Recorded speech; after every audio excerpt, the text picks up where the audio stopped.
Hubo una época de oscuridad y valor, de amores prohibidos y seres mitológicos. Te invito a pasear conmigo por las leyendas y mitos que nos rodean.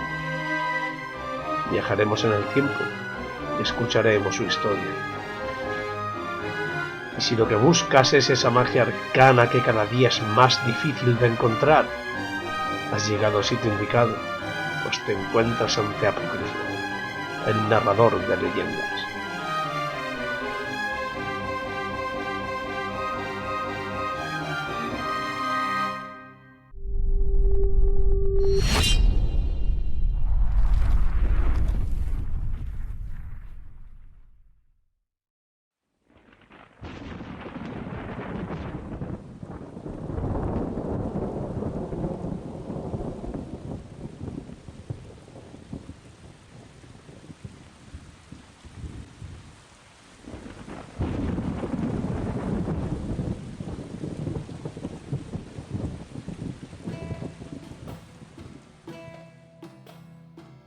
A mediados del siglo XI, nació en las cercanías de Burgos Rodrigo Díaz de Vivar, que pasaría a la posteridad por el nombre del Cid Campeador.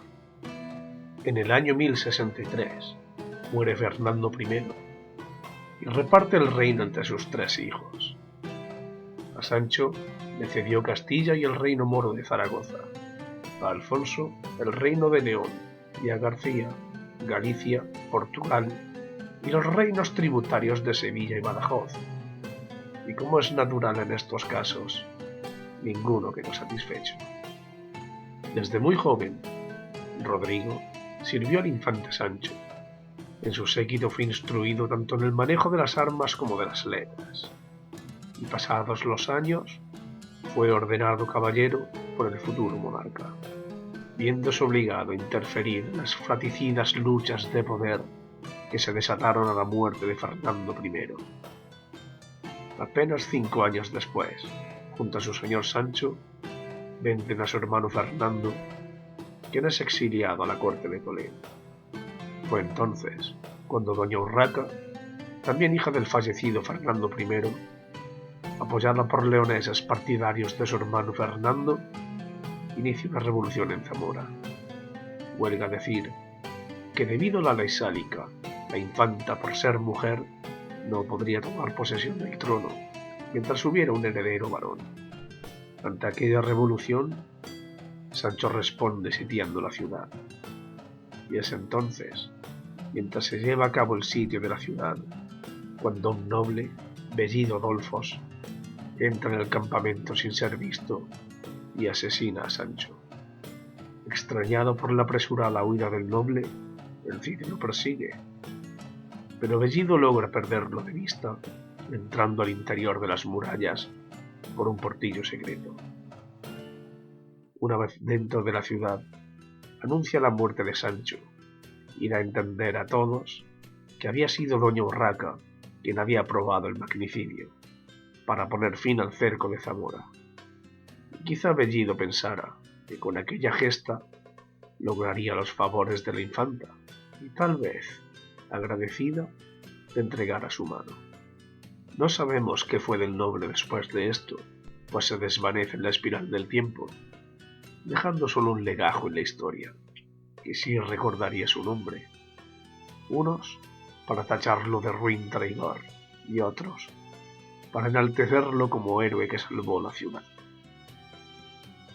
Tras la muerte de Sancho, su hermano Fernando reclama a Rodrigo su lealtad, pero el caballero no se inclina ante el rey. Rodrigo Díaz de Vivar, ¿por qué os negáis a mostrarme fidelidad? Señor, todos los aquí presentes, aunque no se atrevan a decirlo, abrigan la sospecha de que habéis tramado la muerte de vuestro propio hermano. A menos que probéis vuestra inocencia, nunca podréis contar con súbditos leales, y la duda destrozará vuestro reino. Y en tanto sea así, no puedo juraros fidelidad y aceptaros como soberano. ¿Cómo queréis que os demuestre mi inocencia? Jurando sobre las sagradas escrituras. ¿Os atrevéis a decirme que jure? Señor, os lo estoy diciendo. Está bien. ¿Juráis no haber ordenado la muerte de don Sancho y haber participado directamente en ella? Lo juro ante Dios. ¿Juráis igualmente que jamás habéis aconsejado que se le quitara la vida al rey don Sancho? Lo juro también. ¿Y también juráis que no fuisteis el que proyectó la muerte del rey Sancho, ni teníais intención de hacerlo? Lo juro. Si hubierais jurado en falso, permita Dios que muráis del mismo modo que vuestro hermano, apuñalado por la espalda por mano de un traidor. ¡Decídame! Lleváis las cosas demasiado lejos, Rodrigo. ¡Decídame! Amén.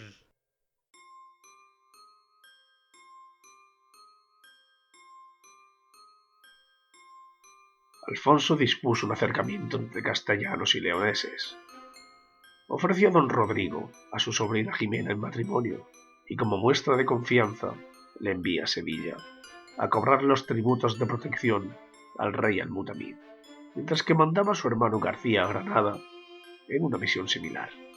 Pero García, que no estaba de acuerdo con su nuevo estatus y que fuera su hermano quien se sentara en el trono, aprovecha su viaje al sur para atacar Sevilla junto al mandatario del reino nazarí. Don Rodrigo tuvo que salir a defender Sevilla.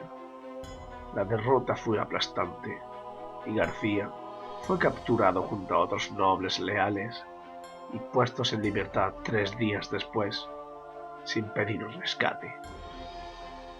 Aquella afrenta sería imperdonable y un halo de envidia se envolvería en su figura, transformándose en calumnias que eran susurradas al oído del monarca, logrando que éste comenzara a desconfiar de su vasallo. Mientras tanto, el Cid regresaba triunfante a Sevilla, donde fue recibido con honores y recompensado por Al-Mutamid con valiosos regalos destinados a Alfonso VI, acompañados de la firma de un tratado de paz. A muchos kilómetros de allí, García fue llamado por su hermano Alfonso a una reunión, donde fue apresado y encarcelado de por vida. El Cid había cumplido más allá de su labor de cobrar las parias, la protección que brindó al rico rey de Sevilla, y aquel tratado de paz enriquecía a Alfonso VI y beneficiaba los intereses del monarca, pero fue recibido con sospechas y acusaciones. La relación entre rey y vasallo comenzaba a desmoronarse, llegando el punto álgido cuando Rodrigo, tras repeler una incursión de tropas andalusíes en Soria, le llevó en su persecución a adentrarse en el reino de Taifa toledano y a saquear su zona oriental, que estaba bajo el amparo del rey Alfonso VI. Exceso de celo le había reprochado el monarca, exceso de celo en defender una invasión. Aquel desencuentro acabaría con el destierro del Cid.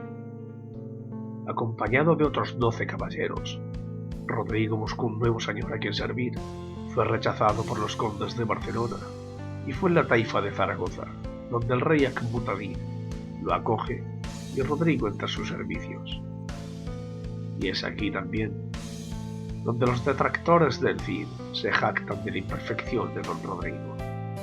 Mercenario lo llaman, como traidor lo pronuncian, sin ni siquiera saber, o fingiendo no querer saberlo, que en esta época eran más que frecuentes las alianzas entre cristianos y musulmanes. Hay aún quien piensa que las guerras se desatan por la fe.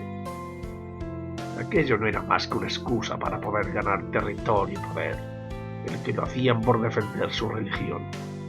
Quizás lo repitieran antes de dormir, para que la visión de las matanzas no les perturbara el sueño.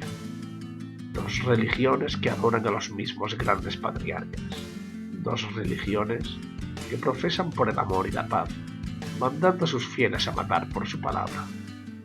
Cristianos contra musulmanes. Ya, para aquellos grandes señores, aquellos reyes, era más útil el tributo que podrían conseguir de una plaza que un templo lleno de fieles. Por lo que la decisión de don Rodrigo de poner su espada al servicio y protección de los taifas de Zaragoza no sería la única ni la última vez que se produjera en la Edad Media. A la muerte de Al-Muhtadí, don Rodrigo entra al servicio de su hijo mayor, Al-Mutamán, quien le ordena una campaña contra su hermano, Al-Mundir, que gobernaba Lérida. Se repite de nuevo la historia con guerras fratricidas. Al-Mundir, aliado de los condes de Barcelona y el rey de Aragón, avanzan hacia Zaragoza y el Cid sale a su encuentro. En Almenar, las negociaciones se rompen y se rechaza el pacto que Rodrigo les propone. Confiados en la superioridad numérica, la batalla comienza. Son derrotados y puestos en fuga, cayendo el conde barcelonés prisionero. En esta convulsa época, la península vivía en un constante estado de guerra, librándose batallas grandes y pequeñas por todo el territorio. Alfonso VI no se había quedado quieto y había conquistado la taifa de Toledo, y en esos momentos tenía sitiada Zaragoza. Pero un contingente mandado por el emperador de Marruecos había desembarcado y avanzaba por el interior de la península. El monarca de León es obligado a abandonar el asedio e interceptar al ejército almorávide, pero es derrotado. No se sabe bien cómo ocurrió, quizá por necesidad de aliados. Don Rodrigo y Alfonso VI se reconcilian, y el monarca lo manda a Valencia, que estaba bajo su protección y se encontraba en una situación desesperada. Al-Mundir y el conde de Berenguer de Barcelona habían vuelto a aliarse y habían tomado Murviedro, el actual Sagunto, y el conde Berenguer sitiaba Valencia. Para evitar la batalla, pactaron la retirada del conde y don Rodrigo levantó un protectorado sobre la zona. Alfonso VI avanzaba por Murcia, con lo que ponía en peligro las taifas del sur, y los andalusíes pidieron ayuda al emperador de Marruecos. El monarca acudió al encuentro de las tropas almorávides y ordenó a don Rodrigo unírsele a él, pero éste nunca lo hizo. Bien fuera por un problema logístico o la negativa del Cid, aquello le costó un nuevo destierro, añadiendo también un castigo por traición, con el cual se le expropiaban sus bienes. El Cid se vuelve un caudillo independiente y posa sus ojos en el Levante. Comenzó saqueando la taifa de Denia y se acercó a Murviedro. El rey de Valencia, temeroso, pasó a pagarle tributos por su protección. Avanza hacia el norte, amenazando las fronteras de Al-Mundir y el conde Berenguer, quienes se alían y atacan a don Rodrigo, pero son derrotados, y el conde vuelve a caer prisionero. Como consecuencia de estas victorias, el Cid se convirtió en la figura más poderosa del oriente de la península, estableciendo un protectorado sobre Levante. Aquello fue tomado como un insulto por Alfonso VI, pues perdía su influencia en la capital del Turia, y de una alianza con el rey de Aragón, el conde de Barcelona, y el apoyo naval de Pisa y Génova. Pero todo fue en vano. El alto coste de la campaña y la larga demora naval obligan al monarca leonés a retirarse. Don Rodrigo tomó represalias contra el territorio castellano mediante una enérgica campaña de saqueo en La Rioja.